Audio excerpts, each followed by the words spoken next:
नमस्कार, मेरा नाम बलवंत सिंह है और मैं आप सभी लोगों का स्वागत करता हूं आपके अपने यूट्यूब चैनल पाठशाला पर बाजी में।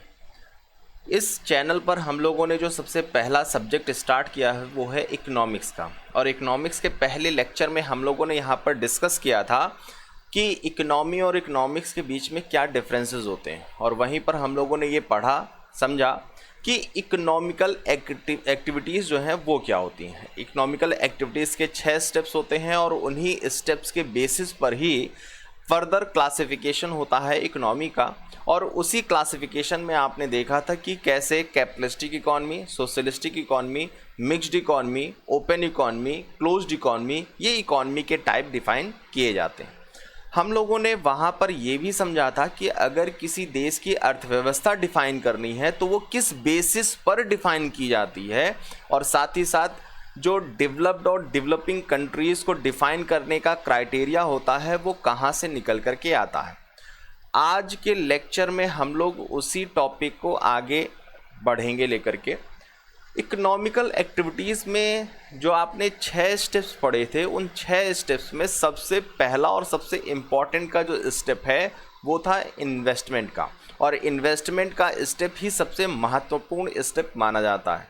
इन्वेस्टमेंट करने के लिए जो पैसे का लेन देन होगा, उस पैसे के लेन देन को करने के लिए हमें ज़रूरत होगी बैंकिंग सर्विसेज की। और इसीलिए किसी भी देश की अर्थव्यवस्था को तभी खड़ा किया जा सकता है जब वहाँ पर बैंकिंग जो सिस्टम है उसको मजबूत कर दिया जाए।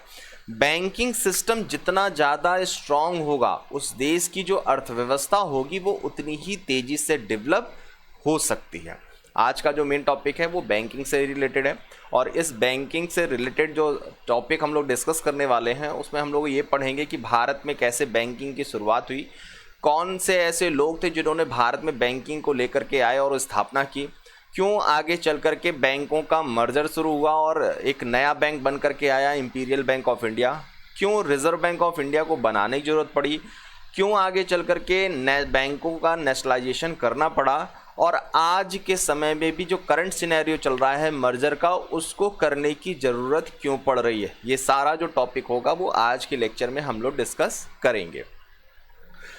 सबसे पहला यहाँ पर जो क्वेश्चन अराइज होता है वो क्वेश्चन है बैंकिंग की शुरुआत आखिर हुई कहाँ से। बैंक तो आपको बता दें, यूरोप का एक कंट्री जिसका नाम है इटली, और इटली में जो साहूकार और महाजन थे वो लोगों को पैसे का लेन देन जो करते थे वो बेंच पर बैठ करके करते थे, और इसी वजह से उनको कहा जाता था बैंको।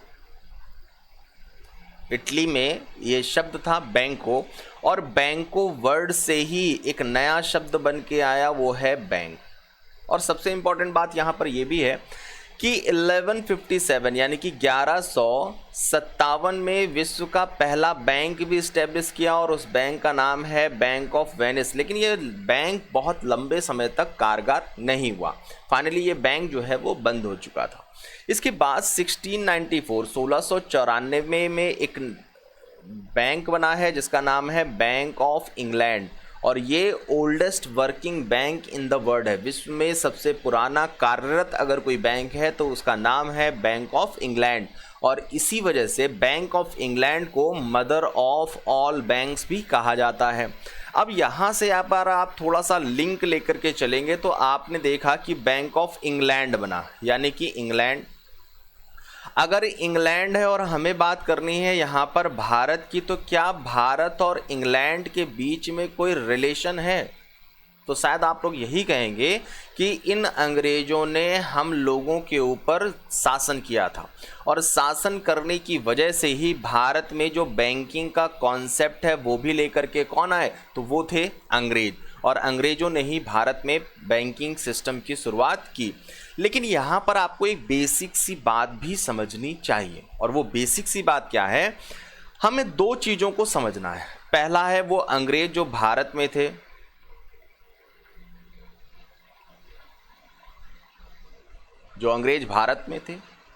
और वो दूसरे जो ब्रिटेन में थे। यहाँ पर बेसिकली जो ब्रिटेन की बात हो रही है तो वहाँ पर हम लोग समझना है ब्रिटिश गवर्नमेंट के बारे में। भारतीय जो थे वहाँ पर जो अंग्रेज यहाँ पर जो शासन कर रहे थे, वो अंग्रेज भारतीयों को बहुत ज़्यादा प्रताड़ित करते थे। और प्रताड़ित करने की वजह से भारतीय जो हैं वो भारत में रह रहे अंग्रेज़ों के ऊपर ट्रस्ट नहीं करते थे। और यही कारण है कि भारत में जो भी अंग्रेज कर रहे थे, उन अंग्रेज़ों का विरोध कहीं ना कहीं शुरू होता चला जा रहा था। लेकिन जो भारतीय हैं, उन भारतीयों का जो ट्रस्ट सबसे ज़्यादा था वो ब्रिटिश गवर्नमेंट पे था। कोई भी अगर समस्या उनको होती थी तो वो भारत के अंग्रेज़ों के विरुद्ध कहाँ जाते थे, तो वो ब्रिटिश गवर्नमेंट के पास ज़रूर जाते थे। तो यहाँ पर इसको अगर क्लियर कर लिया जाए तो आगे का पूरा सिनेरियो हमें समझने में बहुत आसानी होगी। एक अंग्रेज है और अंग्रेज का नाम क्या है? अलेक्जेंडर। अलेक्जेंडर ने, अंग्रेज एक नाम है जिसका अलेक्जेंडर, उसने अपनी एक कंपनी बनाई और उसका नाम रखा अलेक्जेंडर एंड कंपनी। और उस कंपनी ने भारत में पहली बार 1770 में भारत का पहला बैंक इंट्रोड्यूस किया और उस बैंक का नाम रखा बैंक ऑफ हिंदुस्तान। ये बैंक ऑफ हिंदुस्तान को उसने इस्टेब्लिश किया था कोलकाता में। लेकिन चूंकि एक अंग्रेज ने भारत में बैंक इस्टेब्लिश किया है और भारतीयों का जो ट्रस्ट है वो अंग्रेज के प्रति जो भारत में है उस पर नहीं है, और इसी वजह से भारतीय इस बैंक के साथ में ट्रांजैक्शन नहीं कर रहे थे। और फाइनली ये जो बैंक ऑफ हिंदुस्तान खुला था ये बंद हो गया। लेकिन भारत में पहला बैंक खोल दिया गया था 1770 में, bank of Hindustan, Alexander and company ने इसे खोला था। लेकिन इस बैंक के खुलने के लगभग 36 सालों के बाद में एक दूसरा बैंक भी खोला गया और उस बैंक का नाम बैंक ऑफ बंगाल। इस बैंक ऑफ बंगाल को खोला गया 1806 में। लेकिन ये जो बैंक खोला गया था ये वर्किंग था, ये चल रहा था, भारतीयों का इस पे ट्रस्ट था। जबकि इससे 36 साल पहले जो खोला गया बैंक था उसमें भारतीय बिल्कुल भी ट्रस्ट नहीं करते थे। ऐसा क्या हुआ, तो जरा उसी को समझते हैं। जो बैंक ऑफ बंगाल खोला गया था, इस बैंक ऑफ बंगाल में 10% जो शेयर्स थे वो थे ब्रिटिश गवर्नमेंट के। ब्रिटिश गवर्नमेंट ने 10% जो शेयर्स थे वो खरीद लिए थे। इसका मतलब ब्रिटिश गवर्नमेंट का बैंक ऑफ बंगाल में पैसा लग चुका था। और अगर अब ये बैंक बंद हो जाएगी तो लॉस हो जाएगा ब्रिटिश गवर्नमेंट को, और अपने लॉस को बचाने के लिए, इस बैंक को बंद होने से बचाने के लिए जो पॉलिसी थी वो पॉलिसी अब बना रही थी ब्रिटिश गवर्नमेंट। और यही कारण था कि भारतीयों के पास एक मैसेज मिल रहा था कि ये जो बैंक ऑफ बंगाल है, इस बैंक को खोला किसने है, तो ब्रिटिश गवर्नमेंट ने। और ब्रिटिश गवर्नमेंट पे भारतीयों का चूंकि ट्रस्ट था और इसी वजह से ये बैंक जो है वो सफलतापूर्वक चलने लगी। इस बात से बहुत ज़्यादा मोटिवेट हुए भारत में रह रहे अंग्रेज, और उन्होंने 1840s में एक दूसरी बैंक इस्टेब्लिश की और उस बैंक का नाम रखा बैंक ऑफ बॉम्बे। और ये भी बैंक जो थी वो सक्सेसफुली रन करने लगी, क्योंकि इसमें भी 10% जो शेयर था वो ब्रिटिश गवर्नमेंट का इन्वॉल्व था। इसी से प्रभावित होकर के अंग्रेजों ने एक तीसरी बैंक भी खोली और उसका नाम था बैंक ऑफ मद्रास, जिसे 1843 में इस्टेब्लिश किया गया। अब जरा समझिएगा, पहली बैंक जो खोली गई उसमें अंग्रेज केवल इन्वॉल्व थे और वो बैंक बंद हो गई, चल नहीं पाई। दूसरी बैंक यहाँ पर जो अंग्रेजों ने खोली उसमें ब्रिटिश गवर्नमेंट इन्वॉल्व थी और उसकी वजह से भारतीयों का ट्रस्ट कायम हुआ, और उसी ट्रस्ट का नतीजा था ये जो 3 बैंकें आपने देखी, ये तीनों ही सफलतापूर्वक चल रही थी।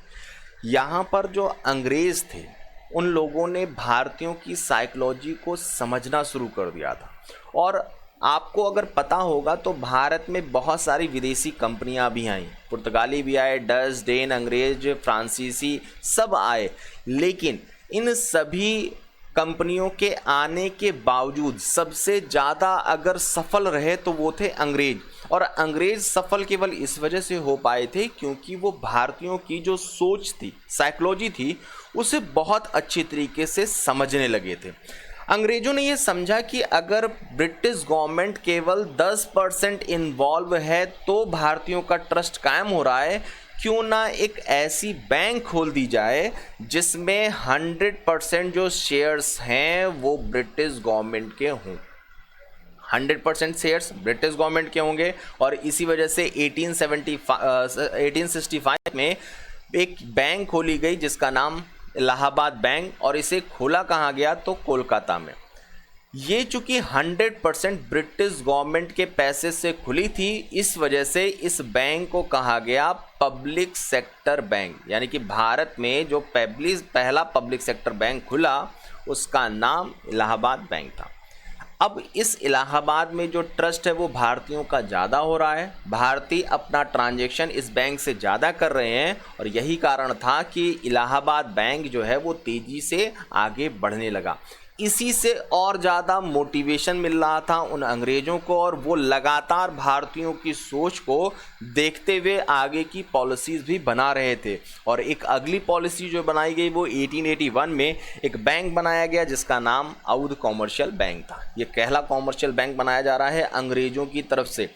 इस अवध कॉमर्शियल बैंक को इस्टेब्लिश किया किसने, तो अंग्रेज़ों ने। 100% शेयर्स किसके हैं, तो ब्रिटिश गवर्नमेंट के शेयर्स हैं इसमें पूरी तरीके से। ये भी पब्लिक सेक्टर का बैंक है दूसरे नंबर का।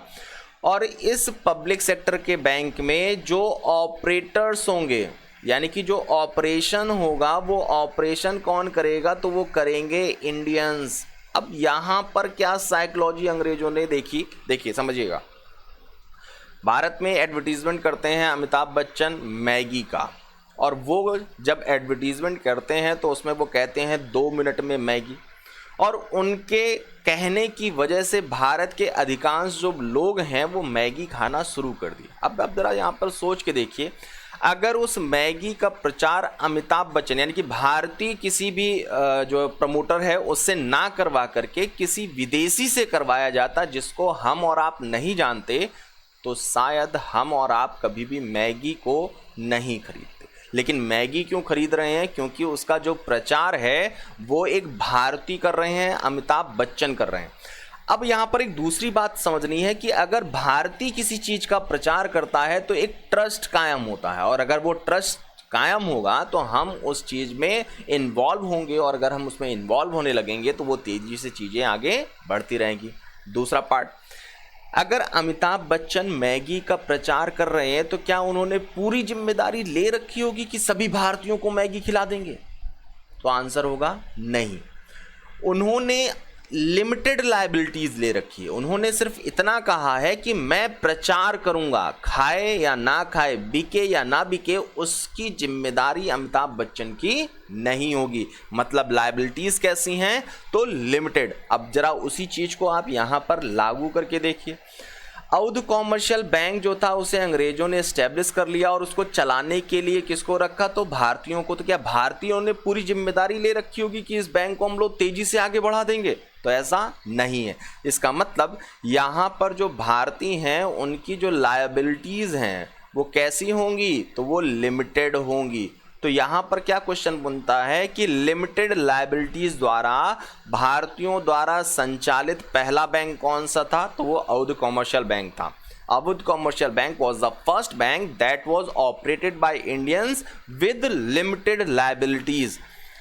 भारतीयों को कुछ भी अगर पता चल जाए, कोई घटना या कोई चीज़ बनी है या चीज़ हो रही है, तो हम लोग आज नहीं तो कल उसे बना ज़रूर लेते हैं, लेकिन बनाने के पीछे कोई तो कारण होना चाहिए। Necessity is mother of invention. आवश्यकता ही आविष्कार की जननी है। आपने सुना होगा दादा भाई नेहरूजी का। दादा भाई नेहरूजी ने एक किताब लिखी थी, poverty and un British rule in India, और उस poverty and un British rule in India में उन्होंने लिखा था कि भारत का जो धन है, मनी है भारत की, उसका जो ड्रेनेज हो रहा है वो ब्रिटेन की तरफ हो रहा है। भारतीय धन का जो शोधन हो रहा है, भारतीय धन जो जा रहा है वो अंग्रेज़ों की मतलब ब्रिटेन की तरफ जा रहा है, और ऐसा करने से रोकना चाहिए।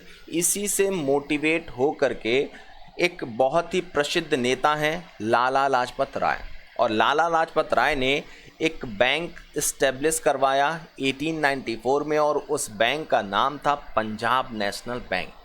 ये जो पंजाब नेशनल बैंक है, इसे इस्टेब्लिश करने में जो मुख्य भूमिका थी वो लाला लाजपत राय की थी, और लाल के नाम से वो ज़्यादा प्रसिद्ध थे। यानी कि भारतीयों द्वारा स्थापित अगर कोई पहला बैंक था तो वो था पंजाब नेशनल बैंक। ये पंजाब नेशनल बैंक को स्थापित किया गया था इनिशियली लाहौर में, लेकिन उस समय जो लाहौर था वो भारत का हिस्सा हुआ करता था, लेकिन बाद में 1947 में जब बंटवारा हुआ तो वो लाहौर पाकिस्तान के हिस्से में चला गया, और इस तरह से पंजाब नेशनल बैंक का जो हेडक्वार्टर अभी तक लाहौर में था, अब उसे शिफ्ट करके कर दिया गया नई दिल्ली। पंजाब नेशनल बैंक भारतीयों द्वारा स्थापित पहला बैंक था। इसके बाद एक घटना घट जाती है। 1899 में भारत का वायसराय बनकर के आता है करजन, और जब करजन भारत का वायसराय बन के आता है तो उसने एक बहुत बड़ा चेंज भारत में किया, और वो चेंज था बंगाल में।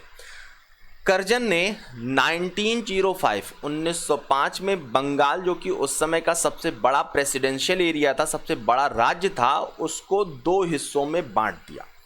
और 2 हिस्सों में बांटने की वजह से इस घटना को कहा जाता है बंगाल विभाजन, पार्टीशन ऑफ बंगाल कहा जाता है। 1905 में हुआ था, करजन ने इसे किया था, और इसी बंगाल विभाजन का जो विरोध है वो भारत में रह रहे लोग कर रहे हैं। और विरोध करने के लिए उस समय कांग्रेस ने एक आंदोलन, एक मूवमेंट चला रखा है जिसका नाम था स्वदेशी एवं बहिष्कार आंदोलन, स्वदेशी एंड बायकॉट मूवमेंट। और इस आंदोलन में जो सबसे बड़ी बात थी कि विरोध करना है उस सारी चीज़ों का जो विदेशी हैं, स्वदेशी को अपनाना है और बहिष्कार करना है उन सभी चीज़ों का जो विदेशी है। लेकिन विदेशियों का अगर जो है विरोध करना है तो सबसे पहले स्वदेशी को तो बनाना और अपनाना भी पड़ेगा। और इसी वजह से 1905 में इस मूवमेंट के शुरू होने के बाद में भारत में बहुत सारे एजुकेशनल जो इंस्टीट्यूट्स थे उन्हें भी इस्टेब्लिश किया गया, बहुत सारी बैंक्स थी उन्हें भी इस्टेब्लिश किया गया। और उसमें कौन कौन सी बैंक सबसे ज़्यादा इम्पॉर्टेंट हैं, तो वो है 1906 में शुरुआत हुई थी बैंक ऑफ इंडिया की। ये बैंक ऑफ इंडिया स्वदेशी एवं बहिष्कार आंदोलन में बनने वाला पहला बैंक था, जिसे 1906 में स्थापित किया गया। बैंक ऑफ बड़ौदा को स्थापित किया गया 1908 में, और सेंट्रल बैंक ऑफ इंडिया को स्थापित किया गया 1911 में। यहाँ पर ये जो सेंट्रल बैंक ऑफ इंडिया है ये फर्स्ट कॉमर्शियल बैंक है, ये फर्स्ट कॉमर्शियल बैंक है।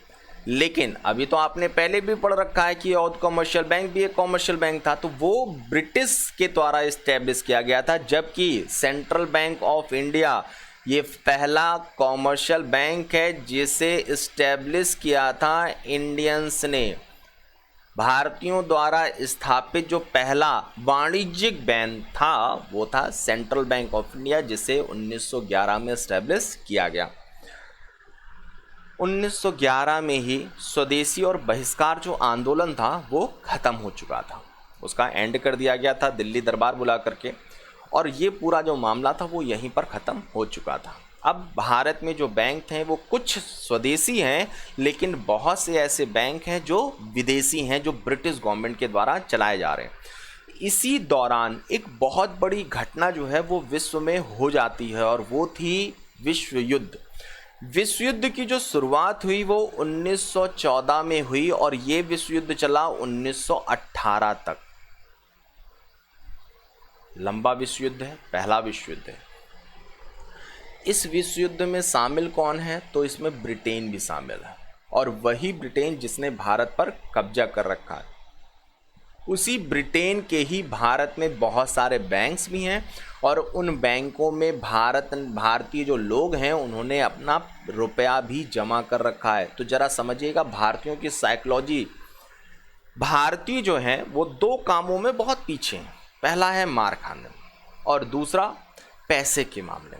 यहाँ पर जैसे ही विश्व युद्ध शुरू हो रहा है, विश्व युद्ध शुरू होने के बाद भारतीयों के दिमाग में एक बात आ रही है, और वो बात क्या है कि भारतीयों का पैसा जमा है उन बैंक्स में जो कि अंग्रेज़ों के हैं, और अंग्रेज शामिल हैं इस विश्व युद्ध में। विश्व युद्ध को लड़ने और जीतने के लिए चाहिए हथियार, और हथियार खरीदने के लिए चाहिए पैसा, और पैसा भारतीयों का जमा है बैंक में। अगर आपको ये बात समझने में थोड़ी सी समस्या हो रही तो आप इसको करंट सिनेरियो में भी देख सकते हैं। पंजाब नेशनल बैंक का नाम आपने सुना होगा। इस पंजाब नेशनल बैंक में एक धोखाधड़ी का मामला आया नीरव मोदी और मेहुल चौकसी का। ये जो घटना थी वो लगभग 20,000 करोड़ की थी। बैंक के हिसाब से ये बहुत छोटी घटना थी, लेकिन जैसे ही कस्टमर्स जो पंजाब नेशनल बैंक के थे उनको पता चला, उन्होंने तुरंत अपना पैसा उस बैंक से निकालना शुरू कर दिया। और यही कारण है कि जो पीएनबी बैंक था उसके शेयर्स जो है उसकी कीमत गिरने लगी, और ये बैंक बंद होने की कगार पे भी पहुंच जाता। लेकिन ध्यान से समझिएगा, ये बंद मेहुल चौकसी और नीरव मोदी की वजह से नहीं होता, ये बंद होता हमारे द्वारा इनसिक्योर फील करवाने की वजह से। हम उस पर ट्रस्ट नहीं कर पा रहे थे, इस वजह से। दूसरा एग्जाम्पल आपको बताते हैं। अभी रिसेंटली आपने राणा कपूर का नाम सुना होगा, जो कि यस बैंक में थे, डायरेक्टर के पोस्ट पे थे। इन्होंने भी कई बड़े घपले किए उस बैंक में, और बैंक के ऊपर देखिए बहुत ज़्यादा फर्क नहीं पड़ा, लेकिन चूंकि घपले की जैसे ही रिपोर्ट कस्टमर्स को पता चलने लगी, उन्होंने बैंक से विड्रॉ करना शुरू कर दिया। बैंक से विड्रॉ करना शुरू कर दिया। शेयर मार्केट में शेयर्स की जो वैल्यू थी यस बैंक की वो लगातार गिरने लगी, और फाइनली ये भी बैंक जो है वो बंद होने की कगार पे पहुंच गया। लेकिन सपोर्ट यहाँ पर गवर्नमेंट ऑफ इंडिया को करना पड़ा, रिजर्व बैंक ऑफ इंडिया को यहाँ पे सपोर्ट करना पड़ा, नहीं तो यस बैंक भी बंद होने की कगार पे थी और बंद भी हो जाती। लेकिन हमें यहाँ पर 1914 की बात करनी है। 1914 में ही जैसे भारतीयों को ये बात समझ में आने लगी कि उनका पैसा जो है वो ब्रिटिश गवर्नमेंट ले सकती है, तो उन्होंने क्या किया, पैसे को विड्रॉ करना शुरू कर दिया, पैसा निकालना शुरू कर दिया। और जैसे ही उन्होंने पैसा निकालना शुरू कर दिया तो जो बैंक है वो बंद होने की कगार पे पहुंचने लगेगी, वो भी धीरे धीरे। 1918 में जब ये विश्व युद्ध समाप्त हुआ तो उसके बाद पूरे विश्व की जो अर्थव्यवस्था थी वो पूरी तरीके से बर्बाद हो चुकी थी। अब ज़रूरत थी उस अर्थव्यवस्था को पुराने ढर्रे पर लाने की, और उसके लिए ही 1920s में 1920 में एक कॉन्फ्रेंस बुलाया गया बेल्जियम में। 1920s में बेल्जियम में एक कॉन्फ्रेंस बुलाया गया जिसका नाम है इंटरनेशनल फाइनेंस कॉन्फ्रेंस, अंतर्राष्ट्रीय वित्तीय सम्मेलन करके बुलाया गया। और इसमें जितने भी सदस्य शामिल हुए थे देश, उन सभी सदस्य देशों को ये डायरेक्शन, ये इंस्ट्रक्शन दिया गया कि उन सभी सदस्य देशों को अपने यहाँ पर स्थापित करना होगा एक सेंट्रल बैंक। क्यों सेंट्रल बैंक स्थापित करना होगा? क्योंकि जो सेंट्रल बैंक है वो जो भी पॉलिसी बनाएगा वो राष्ट्र हित में बनाएगा, व्यक्ति हित में नहीं। देखिए, व्यक्ति हित और राष्ट्र हित दो अलग बातें हैं। हमें अपना हित तब दिखता है जब हमें कोई डायरेक्ट बेनिफिट होता है। जैसे दिल्ली का चुनाव, अरविंद केजरीवाल ने कहा कि हम आपको बिजली पानी सब कुछ फ्री में दे देंगे। हमें अपना स्वार्थ, हमें अपना फ़ायदा दिखने लगा। हमने कहा ये हमारा फ़ायदे की बात है, हमारे लिए बात है, हमने वोट उसी को कर दिया। लेकिन आप ज़रा खुद भी सोच के देखिए ना, वो जो बिजली और वो जो पानी फ्री में मिल रहा है, तो क्या वो वास्तव में फ्री में ही उससे जो है बनाया भी क्या होगा? बिजली क्या फ्री में बन जाती है? उसके लिए भी पैसा लगा होगा। तो वो पैसा कहाँ से आ रहा है? जो पैसा डेवलपमेंट पे खर्च होने वाला था उसी को फ्री के नाम पर हम लोगों के ऊपर खर्च कर दिया गया। कहीं ना कहीं लॉस हमारा ही है। लेकिन जब कभी भी राष्ट्र हित में कोई बात की जाएगी तो उससे हमें व्यक्तिगत फ़ायदा नहीं होगा। तो यहाँ पर भी क्या है कि जो सेंट्रल बैंक होगा, वो सेंट्रल बैंक जो भी पॉलिसी बनाएगा वो नेशन के फेवर में होगी, राष्ट्र के हित में होगी। और इसीलिए 1920s में ये डायरेक्शंस दिए गए सभी कंट्री मेंबर्स को कि उन्हें अपने यहाँ पर एक सेंट्रल बैंक को इस्टेब्लिश करना पड़ेगा। अब देखिए, बैंक अगर सेंट्रल बना दिया जाएगा तो वो भारत के जो भी फ़ायदे की बात होगी उसके लिए पॉलिसी बनाएगा। और अगर वो फ़ायदे भारत के लिए होने लगेंगे तो जो ब्रिटिश यहाँ पर हैं, अंग्रेज जो हैं, वो जो बैंकों से लाभ ले रहे थे, प्रॉफिट गेन कर रहे थे, वो नहीं कर पाएंगे। अगर वो प्रॉफिट गेन नहीं कर पाएंगे तो उनको यहाँ पर लॉस होगा। इसीलिए अंग्रेज़ों ने देखिए एक बहुत बड़ा यहाँ पर कांड किया। और वो क्या था, जो 3 बैंक उन्होंने स्टैब्लिश किए थे, कौन कौन से? तो bank of Bengal, bank of Bombay और बैंक ऑफ मद्रास बंद होने की कगार पे पहुंच ही चुके थे। डायरेक्शंस था सेंट्रल बैंक बनाने का। तो इन्होंने क्या किया, अंग्रेजों ने 1921 में इन्हीं तीनों बैंकों को मर्ज कर दिया और मर्ज करने के बाद में एक नया बैंक बनाया और उस बैंक का नाम था इंपीरियल बैंक ऑफ इंडिया। क्यों बनाया, कैसे बनाया, वो अभी हम लोगों ने यहाँ पर डिस्कस किया। ये जो इंपीरियल बैंक ऑफ इंडिया बनाया गया था, इसका काम क्या था? तो एज अ सेंट्रल बैंक काम करना। अब ये एज अ सेंट्रल बैंक क्या होता? सेंट्रल बैंक के जैसे काम करने के लिए इंपीरियल बैंक ऑफ इंडिया बनाया गया था। अब इसको समझने का एक सिंपल सा तरीका है, माँ होती है और एक सौतेली माँ होती है, इन दोनों में जो डिफरेंस होता है वही डिफरेंस था सेंट्रल बैंक में और एज अ सेंट्रल बैंक काम करने में।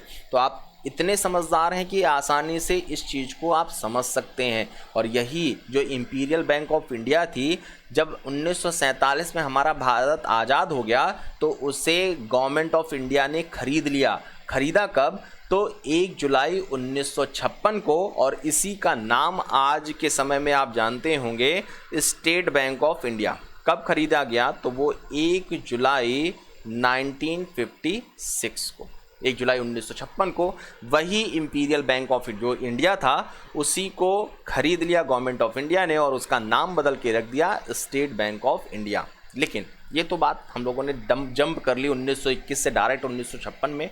हमें अभी 1921 में ही बात करना। 1921 में इंपीरियल बैंक ऑफ इंडिया को इस्टेब्लिश किया गया और इसका जो मेन उद्देश्य था वो एज अ सेंट्रल बैंक काम करना था। लेकिन ये सेंट्रल बैंक नहीं है। आगे चल करके भारत की जो अर्थव्यवस्था है वो लगातार बिगड़ती चली जा रही थी और ऐसी अर्थव्यवस्था अगर बिगड़ती चली जाएगी तो आगे चल करके समस्याएं बहुत ज़्यादा बढ़ जाएंगी। और इसी समस्याओं को निदान के लिए अंग्रेजों ने एक कमीशन बनाया जिसका नाम है हिल्टन यंग कमीशन। 1926 में ये कमीशन बनाया गया, हिल्टन यंग कमीशन, और इस कमीशन से भारत की अर्थव्यवस्था को सुधारने के लिए, सुझाव देने के लिए बात कही गई। हिल्टन यंग कमीशन ने एक रिकमेंडेशन की और वो रिकमेंडेशन क्या थी कि भारत में जो बैंक है उसे सेंट्रल बैंक बनाना है। भारत में एक सेंट्रल बैंक को इस्टेब्लिश करना है। एज अ सेंट्रल बैंक से काम नहीं चलेगा। उसने इंपीरियल बैंक ऑफ इंडिया की वर्किंग पर क्वेश्चन मार्क उठा दिए और डिमांड की भारत में एक सेंट्रल बैंक होना चाहिए। लेकिन अंग्रेज नहीं चाहते थे कि भारत में कोई सेंट्रल बैंक इस्टेब्लिश्ड हो, क्योंकि अगर बैंक सेंट्रल हो जाएगा तो कहीं ना कहीं उनको जो बेनिफिट हो रहा था वो नहीं ले पाएंगे। और इसी वजह से हिल्टन यंग कमीशन की रिकमेंडेशंस को आगे बढ़ाया ही नहीं गया, यानी कि कोई भी सेंट्रल बैंक भारत में इस्टेब्लिश नहीं हुआ। 1929 का दौर आ चुका था।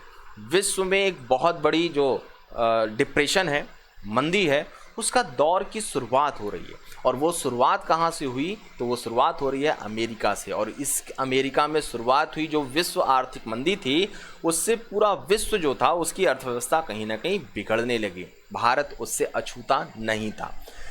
ऐसे समय में अब भारत की अर्थव्यवस्था को डूबने से बचाने के लिए क्या किया जाए? तो 1930s में बैंकिंग कमेटी बनाई गई और इस बैंकिंग कमेटी ने क्या रिकमेंड किया? इसने कहा कि जो हिल्टन यंग कमीशन ने रिकमेंडेशन की थी, और क्या रिकमेंडेशन की थी? तो उन्होंने बताया था कि सेंट्रल बैंक जो है उसको इस्टेब्लिश करना है।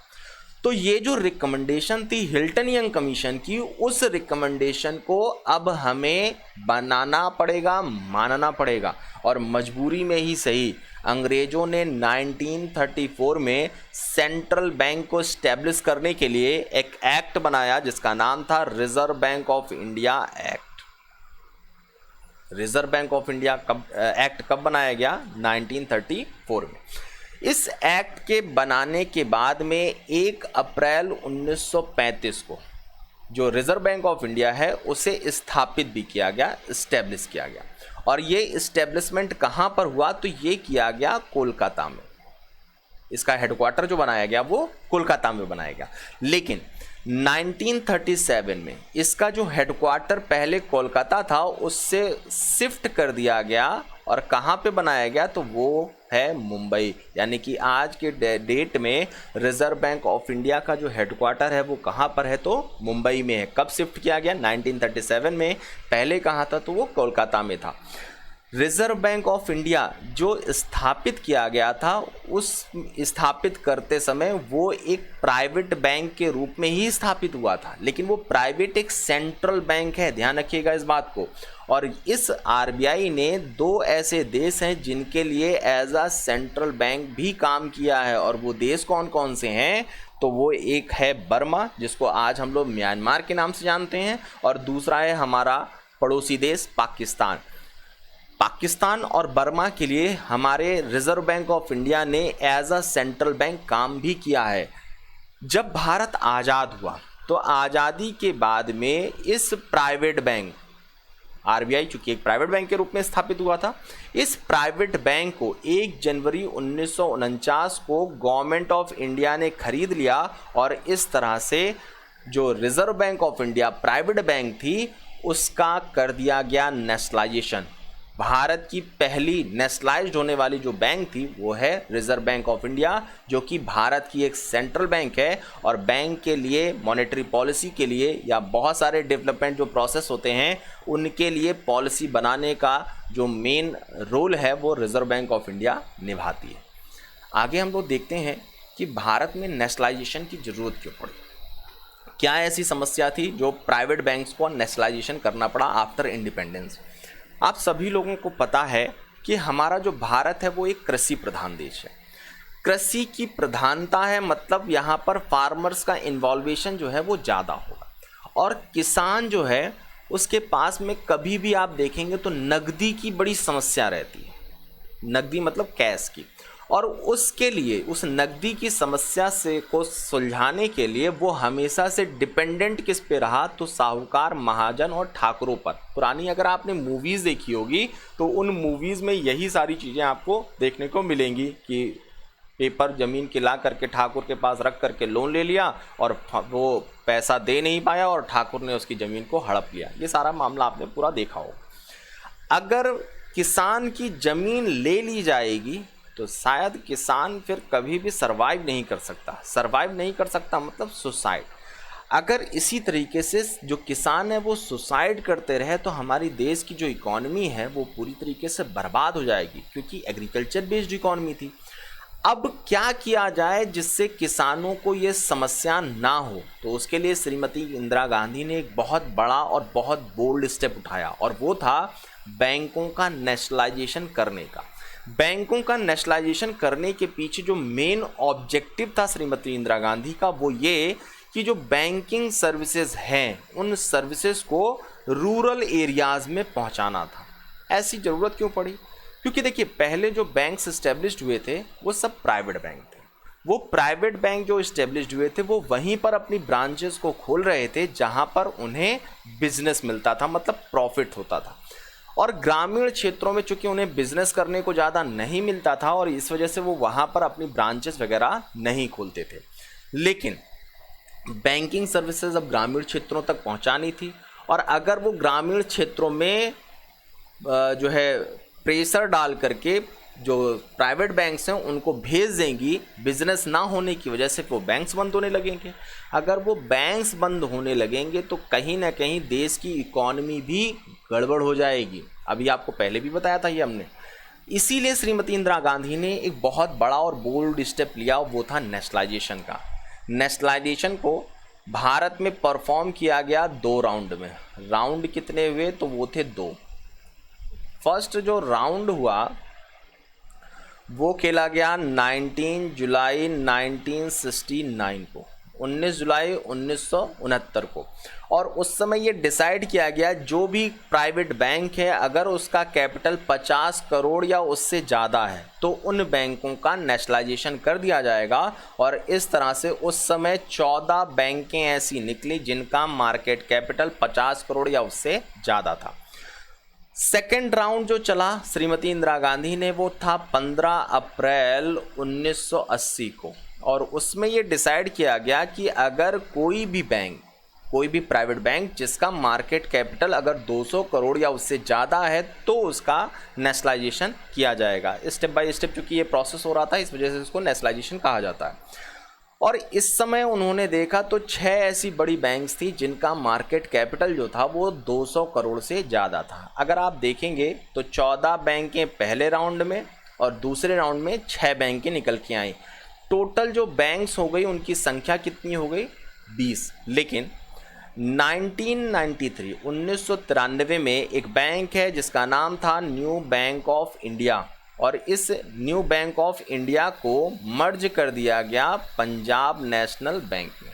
पंजाब नेशनल बैंक में मर्ज होने की वजह से जो टोटल नेशनलाइज्ड बैंकें थी उनकी संख्या कितनी रह गई? तो वो थी मात्र 19। लेकिन अगर हम आज 2020 की बात करें तो 2020 में क्योंकि बहुत सारे मर्जर हुए, क्यों हुए उसको हम लोग आगे डिस्कस करने वाले हैं, और उन मर्जर्स की वजह से नेशनलाइज्ड बैंकों की संख्या इस समय जो है वो केवल 12 है।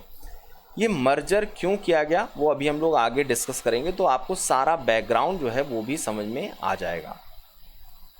नेशनलाइजेशन 2 राउंड हुए। पहला राउंड कब हुआ? 19 जुलाई 1969। कितनी बैंकें नेशनलाइज की गई? 14 थी। कितना मार्केट कैपिटल था? तो वो 50 करोड़ था।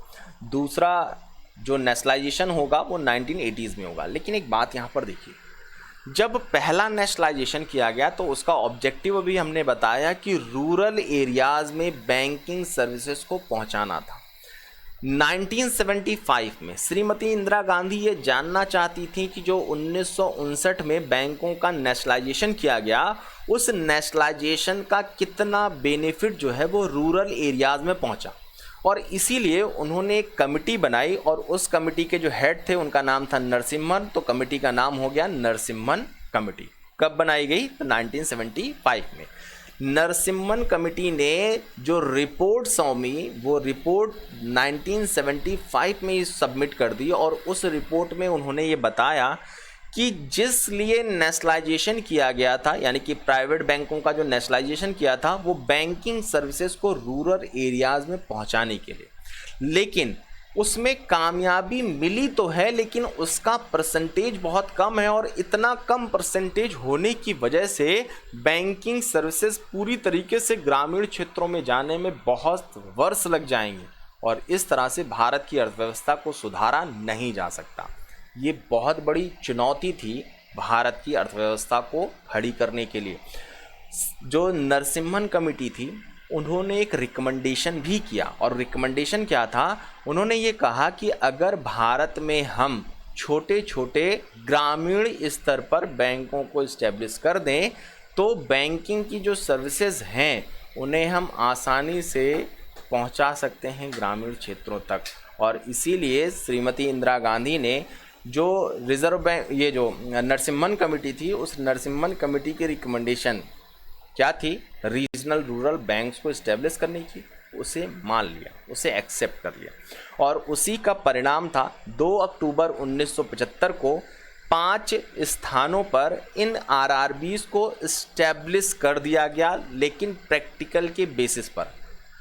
1975 का दौर वही दौर है जब राष्ट्रीय आपातकाल भी श्रीमती इंदिरा गांधी ने लगा रखा था। इसी आपातकाल के दौरान ही 5 स्थानों पर आरआरबीज़ जो थी उनको स्थापित किया गया। वो 5 स्थान कौन कौन से थे? तो एक जयपुर, मालदा, भिवानी,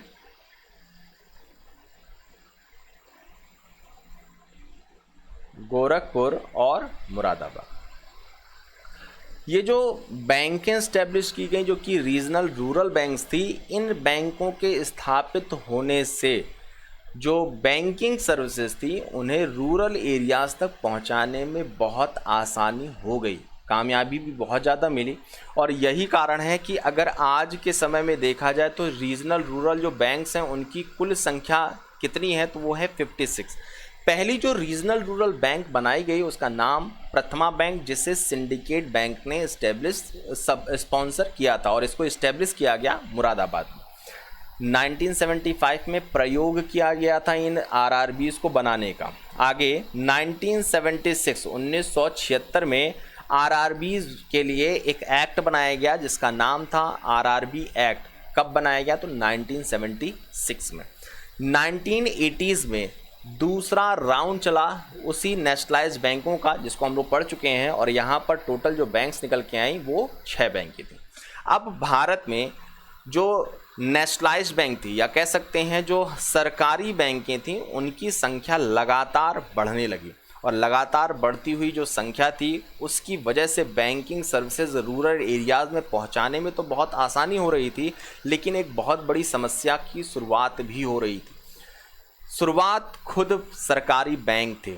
सरकारी बैंकों को काम करने का क्या तरीका होता है, क्या सर्विसेज बहुत अच्छी वो दे पाते हैं, ये सारी चीज़ें आपको बहुत अच्छी तरीके से पता होंगी। आज के समय में भी आप किसी भी सरकारी बैंक में जा कर के देख सकते हैं, लेकिन अगर मार्केट में कंपटीशन नहीं होगा तो जाहिर सी बात है बैंकिंग सर्विसेज जो हैं वो आम जनता तक नहीं पहुंच पाएगी।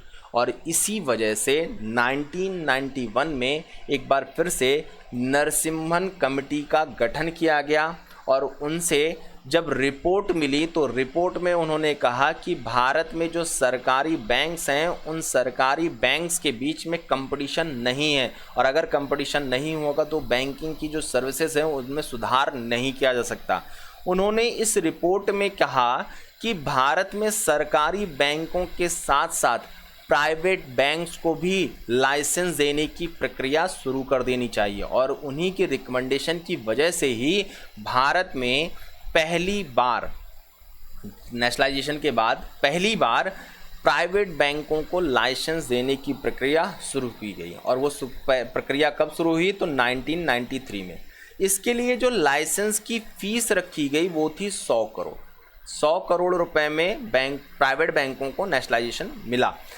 टोटल जो बैंक जिनको लाइसेंस ये मिला वो थे 10, लेकिन एट प्रेजेंट अगर देखा जाए तो केवल 6 ही ऐसे बैंक हैं जो वर्किंग में है। बाकी जो बैंक हैं उनका मर्जर हो चुका। उसमें कुछ फेमस आपको नाम देखने को मिलेंगे, ICICI बैंक और HDFC बैंक। ये सारे जो बैंक्स हैं वो आपको 1993 में ही इनको लाइसेंस मिला था। सेकेंड राउंड जो प्राइवेट बैंकों को लाइसेंस देने का शुरू हुआ वो 2001 में 2001 में शुरू किया गया, और जब 2001 में ये लाइसेंसिंग की प्रक्रिया दोबारा शुरू की गई तो इसके लिए जो फ़ी रखी गई वो थी 200 करोड़। और इस तरह से केवल 2 ऐसे बैंक थे जिनको 2001 में लाइसेंस मिला, और एक आप जानते होंगे बहुत ही फेमस नाम है यस बैंक का, और दूसरा है कोटक महिंद्रा। ये 2 बैंक्स थे जिन्हें 2001 में लाइसेंस दिया गया प्राइवेट बैंक को इस्टेब्लिश करने का। तीसरा राउंड भी चला बैंकों को, प्राइवेट बैंकों को लाइसेंस देने का, और वो लाइसेंस शुरू हुआ 2013 में। और 2013 में इसके लिए जो फीस रखी गई वो फीस थी 500 करोड़, 500 करोड़ रुपए में जो बैंक्स थे उनको लाइसेंस दिया गया। और इसमें भी 2 ही बैंक्स थी जिन्हें लाइसेंस मिला। कौन कौन सी वो बैंक? तो एक IDFC बैंक और दूसरी जो बैंक थी उसका नाम है बंधन बैंक। बंधन बैंक ये कलकत्ता की पश्चिम बंगाल की है, जबकि IDFC जो बैंक थी वो महाराष्ट्र की थी। लेकिन नरसिम्हन कमेटी ने रिकमेंडेशन तो किया कि प्राइवेट बैंकों को यहाँ पर स्थापित किया जाए जिससे कंपटीशन मार्केट में बढ़ेगा, और इसका रिजल्ट भी देखने को मिला। आज के समय में आप अगर जाकर के देखें तो एक बार आप किसी गवर्नमेंट बैंक में जाकर के सर्विस लेकर के देखिए, और दूसरा आप किसी प्राइवेट बैंक में सर्विस लेकर देखिए, आपको डिफरेंसेस खुद से समझ में आ जाएंगे। ये जो डिफरेंसेस थे वो केवल और केवल कंपटीशन की वजह से आ रहे हैं। आज के समय में आप देखेंगे सरकारी बैंक भी आगे बढ़ करके बहुत सारे नए नए ऐप्स लेकर के आ रहे हैं, बैंकिंग की बहुत सारे नए नए फीचर्स लेके आ रहे हैं, और वो सब केवल इसी वजह से पॉसिबल है क्योंकि मार्केट में जो कंपटीशन है वो लगातार बढ़ता चला जा रहा था।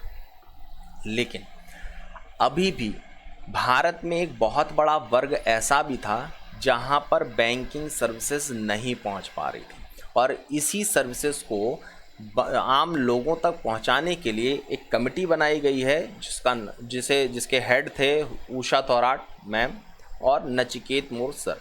उषा थोराट और नचिकेत मोर कमेटी का गठन किया गया और इस कमेटी की रिकमेंडेशन पर ही 2 टाइप के बैंक्स को और इस्टेब्लिश किया गया। और वो कौन कौन से बैंक थे? एक स्मॉल बैंक्स और दूसरे हैं पेमेंट्स बैंक। इन बैंकों को इस्टेब्लिश करने के लिए जो फ़ी रखी गई वो थी 100 करोड़। उषा थोराट जो कमेटी थी, उस कमेटी ने रिकमेंड किया था कि भारत में स्मॉल बैंक्स खोलने चाहिए, जबकि नचिकेत मोर जो कमेटी थी उसकी रिकमेंडेशन थी भारत में पेमेंट बैंक्स को खोलना चाहिए। और भारत का जो पहला पेमेंट बैंक इस्टेब्लिश हुआ वो था एयरटेल पेमेंट बैंक। ये जो पेमेंट बैंक या स्मॉल बैंक्स की बात हो रही है, इसका सिर्फ एक ही ऑब्जेक्टिव है, कॉमन पर्सन तक बैंकिंग सर्विसेज आसानी से पहुंच जाए। अगर वो बैंकिंग की सर्विसेज आसानी से अगर कॉमन पर्सन तक पहुंच जाएंगी, मतलब वो लोन ले सकेगा, पैसा ले सकेगा। अगर वो पैसा ले सकता है तो वो इकोनॉमिकल एक्टिविटीज़ करेगा। अगर वो इकोनॉमिकल एक्टिविटी करेगा तो हमारा जो देश है वो तेज़ी से आगे बढ़ेगा। लेकिन समस्याएं कम नहीं थी, बहुत सारी समस्याएं अभी भी सिर उठा करके खड़ी थीं और वो समस्याएं जो हैं वो बैंकों के मर्जर पर ही जाके ख़त्म होगी। कैसे हुआ बैंकों का मर्जर, क्या कारण था, उसको हम लोग नेक्स्ट लेक्चर में समझेंगे। आज के लेक्चर में इतना ही डिस्कस करते हैं। आप चाहें तो हमारे जो है पाठशाला के टेलीग्राम ग्रुप से भी जुड़ सकते हैं, जिसमें आपको नए नए अपडेट्स मिलते रहेंगे। और आज के लिए इतना ही, धन्यवाद।